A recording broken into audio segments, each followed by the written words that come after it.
ये आकाशवाणी है। आज हम आपको 2 झलकी सुनवाने जा रहे हैं। सबसे पहले सुनिए झलकी पॉकेट मार। इसे लिखा है मनोरमा भटनागर ने। तो लीजिए सुनिए आज की हमारी पहली झलकी पॉकेट मार।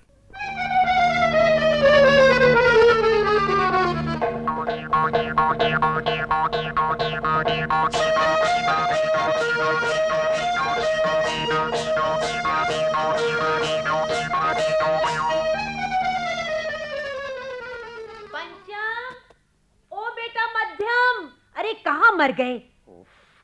ऐसी बेसुरी आवाज निकल रही है। नाम इतना संगीतमय, जय जयवंती, और आवाज एकदम सत्यानाशी। बड़े सुरीले हो तुम, तो क्यों नहीं बुला लेते अपने सुरों को? कब से पंचम पंचम पुकार रही हूँ, लेकिन सुनते ही नहीं। स्कूल को देर हो रही है और ये है कि कमरा बंद किए बड़बड़ाई ही चले जा रही हैं। मेरे लड़के बड़बड़ा रहे हैं। जरा धीरे धरो, मैं जाकर देखता हूँ। अच्छा चले फत्तू, हो जा चालू, टाइम हो रहा है, जल्दी कर। हाँ तो उस्ताद घसीजा, बात पेट की नहीं जोखम की है। पहले एक गफ्फे में 12 थे, लेकिन अब 10 जेबें टटोलो, धक्के खाओ, तब कहीं जाकर कुछ हाथ लगता है। तुम तो जानते ही हो उस्ताद, कैसे कैसे फक्कड़ों से पाला पड़ता है। किसी की जेब में 5, किसी की में 7, फिर सारे टाइम चौकन्ना रहना। अरे जोखम किस बात में नहीं है रे। रही बात चौकन्ने रहने की, तो अपना तो पेशा ही दूसरों की गफलत और अपनी चौकसाई में है। अगले का ध्यान बटा और अपना हाथ बढ़ा, जेब साफ। सो तो ठीक है उस्ताद, मगर साले बस में चढ़ते पीछे हैं, पहले जेबें संभालते हैं। कल कैसी मुसीबत आन पड़ी क्या बताऊं। ससुरे जेब काटने का प्रोग्राम बना रहे हैं, जरा मैं भी तो सुनूं। बरखुरदार कितने होनहार हैं। लेन में खड़े बाबू लोगों पर जब निगाह मारी तो जाके एक लाल मुनिया भी अटक गई। वाह बेटा फत्तू, अबे ऐसे बोल, तू इसक करने लग रही है। इसक? जियो मेरे फरहाद जियो। कहाँ है वो तेरी लाल मुनिया? अरे मैंने कहा तेरी सीरी। चलत मुसाफिर मोहलियो रे। तुम तो मजाक करने लगे उस्ताद, पहले मेरी बात तो सुनो। अबे अब क्या रह गया सुनने को, मैं सब समझ गया। उस लाल मुनिया के फेर में तू गुलफाम हो रही है बे। देख बे, अकेले अकेले ही शादी मत। उस्ताद घसीटा, मैं कहता हूँ भाड़ में गई वो लाल मुनिया। अरे मैं तो उसके बटुए की कह रहा हूँ। सच मानो, ऐसा लगे था जैसे अली बाबा की असरफी भरी हो उसमें। अबे तू कच्ची गोली खेला है, साले तीर ना कर पाया? उस्ताद मैंने तो उल्टे पैर का अंटा मारा था, मगर ससुरी साफ बच निकली और ऊपर आन पड़ा एक धरती धकेल सा मुश्तंडा। हाय हाय, फिर क्या उस्ताद, बड़ी मुश्किल से बच के निकल पाया। जासूसी उपन्यास पढ़ते पढ़ते जेब कब्जी करने लगे। पाजी कहेंगे, अब देखूंगा कहाँ जाके मेरे ही घर में ये सब हरकतें। अरे पापा सुन रहा हूँ, इसीलिए तुम्हें पढ़ा लिखा रहा हूँ कि जेबें काटो, लाल मुनियाएं फांसो। शर्म नहीं आती ऐसी वाहियात बातें करते हैं? अरे पापा, हम तो नाटक की रिहर्सल कर रहे थे। मुझे बनाते हो, मैं सब जानता हूँ। तुम जरूर किसी गंदी सोबत में पड़ गए हो। पापा पंचम ठीक कह रहा है, परसों हमारे स्कूल में पॉकेट मार नाटक खेला जा रहा है। हम दोनों उसी के डायलॉग याद कर रहे थे। आपको यकीन नहीं तो स्कूल के मास्टर जी से पूछ लीजिए। भला कहीं ऐसा ऊट पटांग नाटक भी बच्चों को दिखाया जाता है? मैं आज ही तुम्हारे मास्टर जी से बात करूंगा। मगर पापा नाटक तो एकदम बढ़िया है। हाँ पापा, आपने पूरा सुना ही नहीं। जेब कतरे किस सफाई से जेब काटते हुए भी पकड़े जाते हैं और जेल की हवा खाने के बाद अपना नया जीवन शुरू करते हैं। पापा आप जरूर देखने आइए प्लीज। पापा प्लीज, आप परसों हमारे स्कूल में अवश्य ही आइएगा। मास्टर जी भी कह रहे थे कि पंचम बहुत बढ़िया एक्टिंग करता है। और तू भी तो गजब कर रहा है अपने रोल में। दीदी कितनी तारीफ कर रही थी। पापा आप देखिएगा किस तरह दोनों जेब कतरे पकड़े जाते हैं। जासूस चंद्रमोह से भी बढ़कर कमाल है इसका पापा। ये मध्यम कैसी चालाकी से भेष बदलकर जेब कतरों को पकड़ता है। अच्छा तो जासूसी उपन्यास पढ़ पढ़ कर तुम लोग जासूसी करने लगे सीख गए। अच्छा ठीक है। क्यों नहीं पापा, जेब कतरों को बस चुटकियों में पुलिस के हवाले कर दिया। भाई मैं जरूर देखने आऊंगा। हाँ पापा, जरूर। पॉकेट मारी तो भाई मेरे साथ भी होती है, मगर भाई मैं तो अभी तक पॉकेट मार को पकड़ भी नहीं पाया। क्या कहा? आपकी पॉकेट भी कटती है? क्या आपके पीछे भी कोई फत्तू लग गया है? भाई बाहर का जेब कतरा नहीं, ये तो कोई घर का ही है पॉकेट मार। भाई शाम को जब बुशर्ट टांगता हूँ ना तो जेब में कुछ ना कुछ पैसे तो होते ही हैं, मगर सुबह जेब खाली। आखिर कौन है जो घर में यहाँ आकर मेरी पॉकेट मारता है? मैं ये जानना चाहता हूँ। पापा ये बात है, तब तो हम लोग जरूर ही कुछ ना कुछ करेंगे। हाँ पापा, आपके लिए तो जरूरी कुछ करना होगा। हमें पॉकेट मार को पकड़ना ही होगा। क्यों मध्यम? हाँ। सब लोग क्या करने लगे? देर हो रही है। पापा आप निश्चिंत रहिए, हम दोनों जेब कतरे का पता लगा कर ही रहेंगे। हाँ। क्यों मध्यम? घर में आकर कौन जेब काट जाता है, ये मालूम करना ही होगा। हाँ पंचम, और जल्दी ही।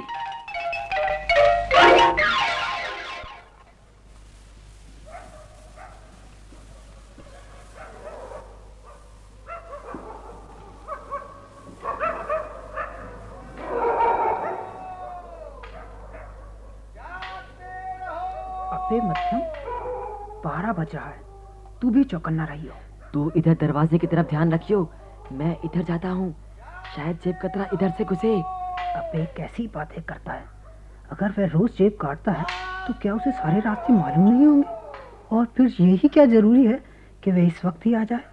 हमें जागता देखकर लौट भी तो सकता है। देख, ऐसा करना चाहिए, हम दोनों चुपचाप पलंग पर लेट जाते हैं, तेज बत्ती बंद कर देते हैं और ये नाइट लैम्प जला देते हैं। अबे धीरे धीरे बात कर, कहीं उसने सुन लिया तो भाग जाएगा।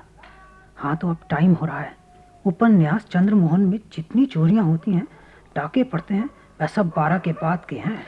यार मुझे तो बड़ी नींद आ रही है, फिर अभी तक कोई दिखाई भी नहीं दिया। हो सकता है जेब कतरा 12 के बाद आता हो। यही क्या जरूरी है कि वो आज ही आएगा? कल भी तो आ सकता है। यार अब नहीं जागा जाता, मैं तो सोता हूँ। अच्छा तो कल 12 बजे के रात के बाद से पहरा शुरू करेंगे। मैं भी सोता हूँ।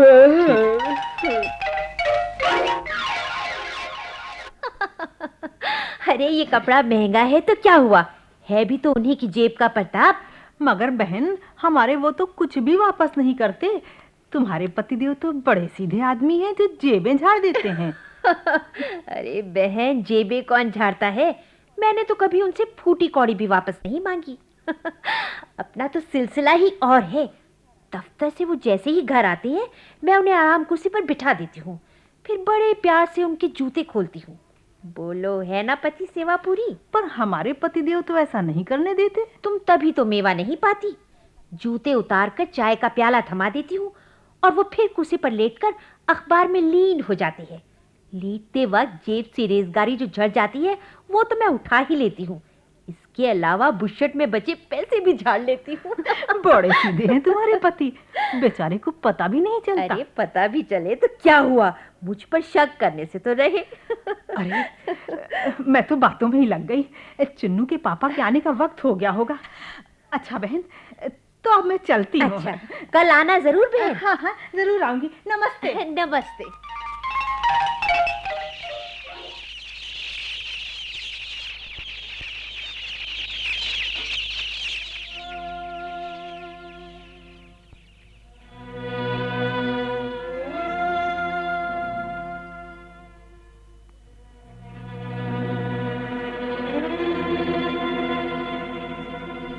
अरे मध्यम, 5 बज रहे हैं, लेकिन अभी भी अंधेरा कितना है?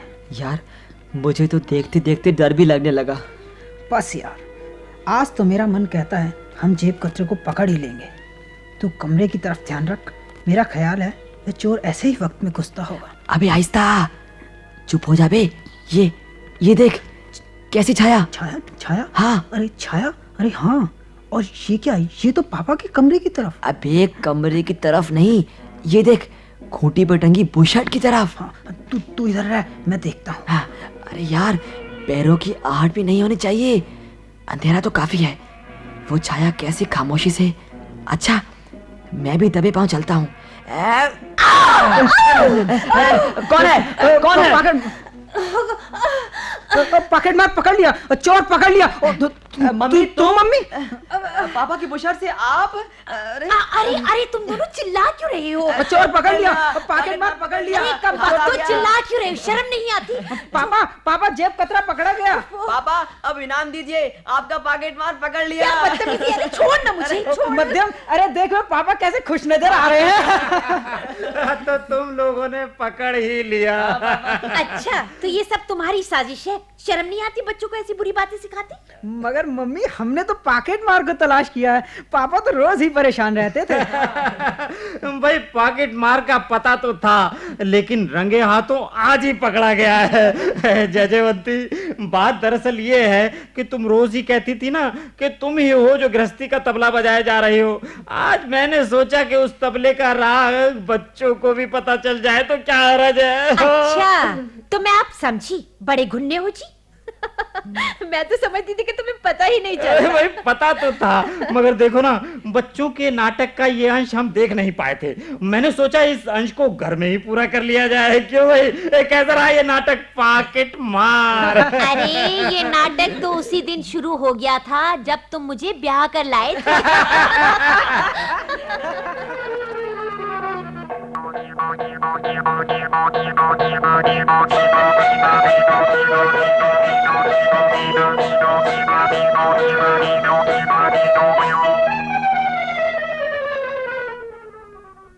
पॉकेट मार।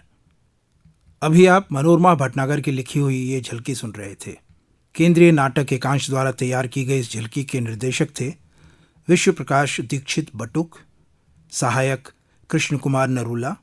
भाग लेने वाले कलाकार थे अमर अहलुवालिया, वीणा गौड़, अशोक मलकानी, सुशील कुमार और रानी टंडन। और अब सुनिए आज की दूसरी झलकी।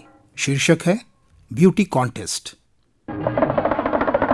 मेहरबानों और कदरदानों, देवियों, सज्जनों और श्रीमानों, आपका ये जाना पहचाना रंगीला मदारी बिना जंबूरे के आपका हार्दिक स्वागत करता है। अरे अरे रुको रंगीले सैया को। मारे मैं जानती थी कि घर से बाहर निकलते ही तुम मनमानी करोगे। अच्छा। तो वही हुआ। मैं पूछती हूँ, हाँ? जब मैंने तुमसे कह दिया था हाँ? कि अब तुम मदारी नहीं जादूगर हो, हाँ? तो तुमने यहाँ आकर अपने आप को मदारी क्यों कहा? तुम तो जानती हो कि बच्चे जादूगर की अपेक्षा मदारी को ज्यादा पसंद करते हैं। हाँ? बच्चे? हाँ? लेकिन इस मेले में बच्चे कहाँ हैं? नहीं है? मुझे तो यहाँ सब बड़े उम्र के औरत मर्द ही दिखाई दे रहे हैं। नहीं रंगीली नहीं, अरे यहाँ आधे से ज्यादा तो बच्चे हैं। ये क्या कह रहे हो रंगीले? अरे मैं ठीक कह रहा हूँ रंगीली रानी। प्रकृति का सिद्धांत है कि बुढ़ापे में आदमी दोबारा बच्चा बन जाता है। इसलिए यहाँ 50-55 से ज्यादा उम्र के जितने भी औरत मर्द हैं वे सब के सब बच्चे हैं। हाँ, यकीन ना हो तो इन सबकी हंसी का नमूना देखो। मेहरबानों, कदरदानों, जरा हंसो हंसो। हंसते हंसते हंसते देखा, ये सब बच्चों की तरह दांत निकाल के ही करके हंस रहे थे। हाँ रंगीले। हाँ बोलो। मुझे यकीन हो गया। हो गया ना? लेकिन मैं चाहती हूँ क्या? कि आज तुम फूलों और रंगों के इस मौसम को सार्थक करने के लिए अपने जादू के जोर से बुढ़े बुढ़ियों को भी जवान। अरे रंगीली, अरे ये रंगीली, काम तो मुश्किल है लेकिन मैं कोशिश करके देखता हूँ। सुनो, विलायत के बूढ़े लोग फिर से जवानी महसूस करने के लिए सुंदरियों का ब्यूटी कॉन्टेस्ट आयोजित करते हैं, समझी? हाँ, तुम अपने जादू से दिखाओ इन सबको कोई देसी ब्यूटी कॉन्टेस्ट। जो हुक्म सरकार। मेहरबानों और कदरदानों, मेरी घर सरकार रंगीले के हुक्म से प्रस्तुत है आकाशवाणी कलकत्ते का खेल ब्यूटी कॉन्टेस्ट। इसे मूल बंगला में श्रीमती लीला मजूमदार ने लिखा है और इसका हिंदी रूपांतर पेश कर रहे हैं आकाशवाणी इंदौर के कलाकार संतोष जोशी के निर्देशन में। Beauty contest. अरे वाह, अरे वाह, मैं तो बहुत पछताया भैया ब्यूटी कॉन्टेस्ट अरेंज करके। अब कभी नहीं करूंगा। ले घंटी, तू नीचे बैठ जा, जब वक्त आएगा तो बजाऊंगा। ओहो, 4 बजने को है, न अभी ब्यूटी कॉन्टेस्ट के लिए लड़कियां आई है और न जज महिलाएं। शुक्र है दोनों जज महिलाएं तो आई। स्वागत है, स्वागत है। आइए आइए आइए। मुझे बहुत खुशी हुई कि आप दोनों ठीक समय पर संग संग आई। इस सौंदर्य प्रतियोगिता के बारे में दो एक बातें जान लेनी बहुत जरूरी हैं। पहली बात तो ये कि ये कोई बाअदब, बामुलाहिजा, बानियम, व्हाट आई मीन नियमबद्ध ब्यूटी कॉन्टेस्ट नहीं है। ये एक निहायत घरेलू किस्म का कॉन्टेस्ट है। अब आप जैसी अनुभवी, जानकार और विशिष्ट महिलाएं बिना किसी पारिश्रमिक के इतना कष्ट उठाने को राजी हुई हैं, उसके लिए हम सचमुच आपके बहुत आभारी हैं। देखिए, इतना अधिक गिड़गिड़ाने की कोई जरूरत नहीं। हम लोग बिना पारिश्रमिक के जरूर आई हैं, मगर बिना मतलब नहीं। बिना मतलब? क्या मतलब? ओहो, डरने की कोई बात नहीं, हमें रुपए नहीं चाहिए। बात यह है कि मैं समाज विज्ञान पर किताब लिख रही हूँ। अच्छा। हाँ, मेरा मतलब है यहाँ जजमेंट करते करते शायद मुझे कोई खास मटेरियल मिल जाए। आई मीन ढेर सारी जानकारी मिल जाए। हाँ, मगर ये मीना देवी साहिबा क्यों तशरीफ लाई है, ये मुझे नहीं मालूम। वाह रे वाह, मैं ठहरी मूर्ख, इसलिए हमारे ऊपर ताना मारा जा रहा है। मैं भी साफ साफ बता दूं, मैं अपने छोटे बेटे के लिए बहुत ही सुंदर लड़की की तलाश में हूँ। तो मैंने सोचा कि ये अच्छा मौका आ रहा है, तो मैं भी आ गई। हाँ, मौका बहुत अच्छा आ रहा है, बहुत अच्छा आ रहा है। अरे सुंदर लड़कियां तो पूरी 5 देखने को मिलेंगी आपको, 5, और सबकी सब कम उम्र, तभी तो उनके गार्जियन लोगों की भी अनुमति लेनी पड़ी है। बाद में गड़बड़ हो जाए क्या पता, ताकि बाद में झंझट झमेला ना हो। 5 में से जो सुंदर कन्या फर्स्ट घोषित की जाएगी उसे नकद 500 रुपए का सर्वप्रथम पुरस्कार दिया जाएगा, और बाकी 4 सुंदरियों में से हरेक को 125 रुपए का नकद इनाम। और हाँ देखिए, पोशाक पहनावे पर कोई खास बंदिश तो है नहीं। हाँ। जो चाहे जिसके जो जी में आए वो पहन कर चले आए। हाँ, तो ठीक कहा आपने। अरे हम यहाँ कोई पोशाक वोशाक पर राय देने थोड़ी बैठे हैं। हाँ। अरे तो मिस्टर अधिकारी, लड़कियों को बुलाइए ना। लड़कियों कितनी देर लगाएंगे? लड़कियों को कहाँ से बुलाऊं, आई तो अरे जल्दी करिए। अच्छा बुलाता हूँ। लड़कियाँ कहाँ हैं? लड़कियाँ? अरे बाबा जल्दी करिए, आपका ये ब्यूटी कॉन्टेस्ट चालू भी हो गया। नहीं आएंगी तो मैं ही बन जाऊंगा, कोई बात नहीं।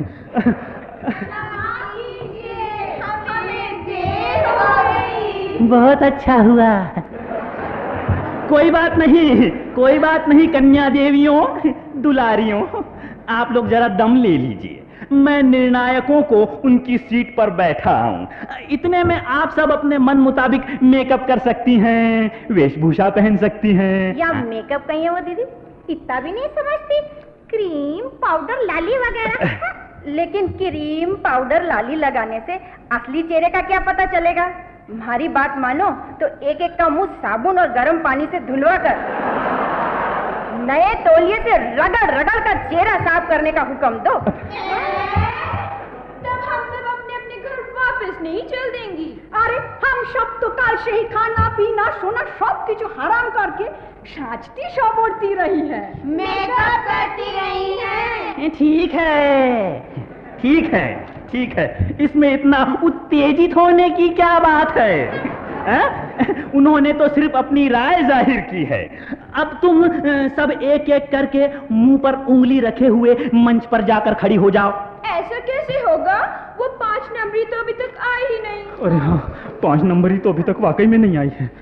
थोड़ी देर और देख लूं, अगर फिर भी नहीं आई तो उसकी छटाई।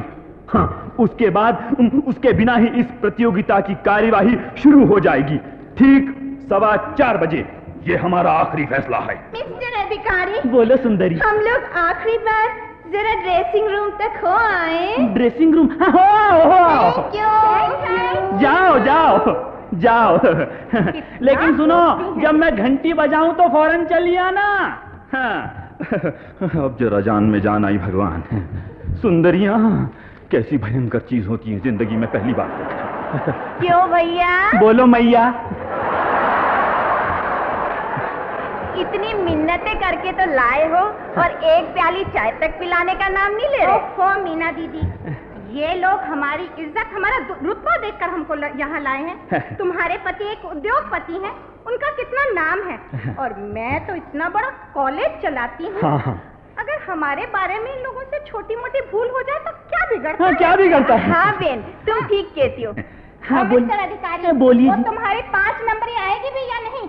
5 नंबर ये 5 नंबर, अरे बाप रे, ये बाहर धड़ाम धड़ाम की आवाज कैसी आ रही है? ओफो, कितनी देर लगेगी? ओफो, ये तो सुनिए 5 नंबर की लड़की चली आ रही है। नहीं, ये धड़ाम धड़ाम करती हुई हॉल में तुम घुस आई, पहले बाहर से टक टक करना चाहिए। सुनिए तो सही। अरे क्या सुनूं मैं? अब तुम कहोगी कि हाँ ये हो गया वो हो गया। अरे ठकुरानी साहिबा, ये तुम्हारे आने का वक्त हुआ है क्या? अब सुनो, मुंह धोने या मेकअप करने की कोई जरूरत नहीं है। जैसी की जैसी आई हो वैसी की वैसी कॉन्टेस्ट में शामिल हो जाओ। देर से आने की तुम्हें यही सजा है। अरे भाई, आप लोग चुप भी रहिए। तुमको जो कुछ कहना है बाद में कह सुन लेना। मिस्टर अधिकारी जी, बुलाइए बाकी चारों को भी। बुलाऊं क्या? कीजिए। अब पहली घंटी बजाई दूं क्या? हाँ, बजाइए और जल्दी कीजिए। लेकिन मेरी सुनिए तो अधिकारी, मिस्टर अधिकारी। मैं कुछ नहीं सुनूंगा। आ गई। बस बस बस बस बस बस बस बस बस बहुत हो गया। निर्णायक गण जी, देखिए और अपना निर्णय दीजिए, जल्दी कीजिएगा। लेकिन मेरी बात तो अरे बात कुछ नहीं सुनना आपको। अरे चुप।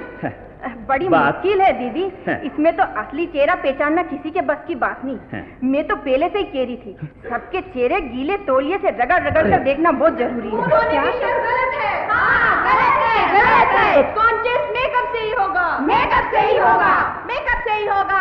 हमारी बात मानी होगी, मानी होगी, मानी होगी। हमारी मांगे पूरी करो, पूरी करो, पूरी करो। देवियों, अरे मैं तुम्हारे हाथ जोड़ता हूँ कन्याओं। अब इन मौके पर साए किरे किरे गला पर पानी मत फेरो। देखो तो, देखो ना, 5 नंबरी सुंदरी कैसी रानी बेटी दुलारी शराफत से खड़ी है। लेकिन मेरी बात तो सुनिए। अरे चुप रहो, फिर वही बात सुनिए। अरे सब मालूम है मुझे, बाद में तुम्हारी सारी बात सुन लूंगा। हाँ तो सज्जनों, प्रतियोगिता शुरू होती है। प्रतियोगिता शुरू होती है, बस अब बोलना नहीं, आगे कुछ भी नहीं सुनना है। सभी सुंदरियां अपने अपने नंबरों के अनुसार अपनी अपनी जगह खड़े होकर थोड़ा आगे थोड़ा पीछे जाएंगी। है उसके बाद मंच से उतरकर एक एक करके मार्च करती हुई निर्णायकों के सामने से गुजरेंगी। हाँ तो सुंदरी नंबर 1। मेरी बात तो सुन लीजिए। डा डा डा डा डा डा डा। नंबर 2।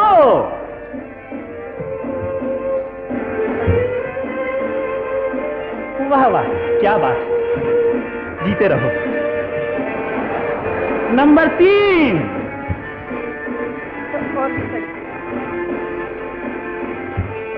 जुग जुग जियो। नंबर 4। बस बस भैया, रेन दो। हमने फैसला ले लिया। फैसला ले लिया? हाँ, फैसला कर लिया? हम लोगों की राय एक जैसी है। ठीक है, अच्छी बात है, अच्छी बात है। जो आपने फैसला कर लिया है ना, वही लिख कर मुझे दे दीजिए। और हाँ सुनिए, अपने हस्ताक्षर जरूर कर देना, वरना बाद में मेरा सर है और इन लोगों का। लीजिए, पकड़िए हमारा निर्णय। अरे लाइए लाइए। हमें कहना था साफ-साफ, लेकिन अब तो मेरी बात सुन लीजिए। अरे चुप रहो तुम। मैं तो उसी को अपने छोटे बेटे की बहू बनाऊंगी सर। शांत शांत शांत। मुझे घोषणा करते हुए अत्यंत हर्ष हो रहा है कि हमारे शहर की सौंदर्य प्रतियोगिता के बारे में सर्वसम्मत परिणाम इस प्रकार हैं। पहला पुरस्कार 500 रुपए, इसे प्राप्त किया है सर्वश्रेष्ठ सुंदरी नंबर 5 ने। शांतम पापम। निर्णायकों की राय में बगैर किसी साज श्रृंगार और मेकअप के ऐसा मधुर सलोना रूप कहीं देखने को नहीं मिलता है, इसलिए नंबर 5 सर्वश्रेष्ठ सुंदरी घोषित की जाती है। सुनिए मेरी बात। अब मुझे कुछ नहीं सुनना, निर्णय हो चुका है। खड़ी रहो चुपचाप, जब से सुनिए लगा रखी है। बाकी 4 पुरस्कार हर एक को 125 रुपए। इनाम पाने वाले के नाम इस प्रकार हैं: सुंदरी नंबर 1, सुंदरी नंबर 2, सुंदरी नंबर 3, सुंदरी नंबर 4। निर्णायकों की राय में ये चारों सुंदरियां देखने में बिल्कुल एक जैसी सुंदर हैं, नंबर 5, अब आगे आकर अपना 500 रुपए का पुरस्कार लो। देखिए, अब मुझे अपनी जबान खोलने की इजाजत है। अब जबान खोलने की इजाजत? हाँ, खोलो खोलो, बोलो। मैं तो कब से एक बात बताने की कोशिश में हूँ, लेकिन आप लोग हैं कि मुझे बोलने ही नहीं देते। हाँ, तो बोलो। अरे आप सब लोगों को धोखा हुआ है। कैसा? मैं लड़की नहीं लड़का हूँ। हाँ, और मैं ये कहने आया था कि मेरी दीदी इस प्रतियोगिता में भाग नहीं ले सकती। Oh no! इसके लंबे बालों, इसकी ऊंची एड़ी के जूते और वेशभूषा ने भी धोखा दिया है। अरे क्या कह रही हो भैया? मैंने तो सोचा था कि 5 नंबरी को अपने छोटे बेटे की बहू बनाऊंगी। अरे भाग गया 5 नंबरी। फिर से हो, फिर से हो, फिर से हो। ये प्रतियोगिता फिर से हो, देवियों, फिर से हो, फिर से देवियों, हो। महिलाओं, अधिकारी। देवियों, अब नहीं, बचाओ। ओफो, हमारा समय यूं ही खराब किया। हाय मेरे बेटे की बहू।